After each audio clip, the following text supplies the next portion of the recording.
નમસ્કાર મિત્રો, ઘણા બધા મિત્રોના ઘણા બધા સવાલ હોય છે. હું એક એક કરીને તે બધા સવાલો ઉપર વિડીયોઝ બનાવવાનું ચાલુ જ છે મારે. હું વિડીયો બનાવવાની કોશિશ કરી રહ્યો છું. અને આજનો જે વિડીયો છે તે આપણે જાણીશું કે ફેસબુક ઉપરથી તમે અર્નિંગ કેવી રીતે કરી શકશો. ફેસબુક ઉપરથી તમારે જો અર્નિંગ કરવી હોય તો તમે તમારી પોતાની જે પ્રોફાઇલ હોય છે તેમાંથી પણ કરી શકો છો. અને જો તમે ઈચ્છો તો તમે પોતાનું એક નવું પેજ પણ બનાવી શકો છો.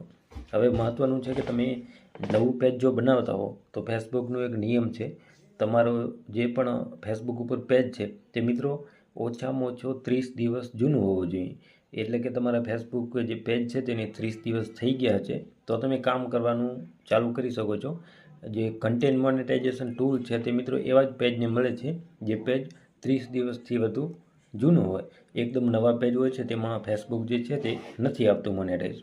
તો એ તમારે જોઈ લેવાનું. કાં તો તમે અત્યારથી જ પેજ બનાવીને રાખી શકો છો, ત્યાર પછી 30 દિવસ પછી તેના ઉપર કામ કરવાનું શરૂ કરી શકો છો.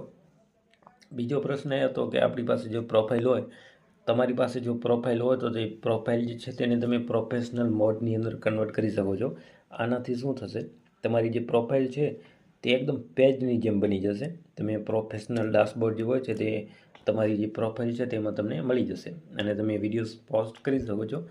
એમાં પણ ઘણા બધા લોકોને મોનેટાઇઝેશન ટૂલ જે છે તે મળતું હોય છે. અને ત્રીજો પ્રશ્ન એ હતો કે ફેસબુક ઉપર જલ્દીથી ફોલોઅર્સ કેવી રીતે વધારવા. તો એમનો રસ્તો એકદમ સીધો છે મિત્રો. તમે તમારું કન્ટેન્ટની અંદર જો દમ હશે, તમારે સિમ્પલ ડેલી મિત્રો તમારે તેની ઉપર લાઈવ આવવાનું. લાઈવ આવવાથી શું થાય કે ફેસબુકને ખબર પડે કે એકદમ જેન્યુઅન ક્રિએટર છે, એટલે તમને મોનેટાઇઝ જલ્દી મળે. અને બીજો તમારે ડેલી પોસ્ટ કરવાનું, જેમાં તમે ફોટો પોસ્ટ કરી શકો છો, કાંઈ બી ટેક્સ લખી શકો છો અને રીલ પણ પોસ્ટ કરી શકો છો. એટલે તમે જેટલી બી પોસ્ટ વધારે કરશો એટલા ફોલોઅર્સ તમારા વધારે મળશે. અને ત્રીજો પ્રશ્ન એ હતો કે આપણે ફેસબુક ઉપર કયા પ્રકારના પોસ્ટ વધારે કરવા, એટલે કે રીલ્સ મૂકવી વધારે કે ફોટોસ અપલોડ કરવા કે પછી ટેક્સ લખવા. તો એનો એમ કોઈ મહત્ત્વ નથી કે તમારે આજ પોસ્ટ કરવાનું, એ તો તમારી મરજીની વાત છે. તમે રીલ્સ મૂકી શકો છો, ફોટા પણ અપલોડ કરી શકો છો. ટૂંકમાં તમારે કંઈ ને કંઈ અપલોડ કરતા રહેવાનું. એકદમ તમે એક દિવસ પોસ્ટ કરશો, બાકીના 3-4 દિવસ નહીં કરો તો એમાં તમને મોનેટાઇઝ મળવું બહુ જ મુશ્કેલ છે.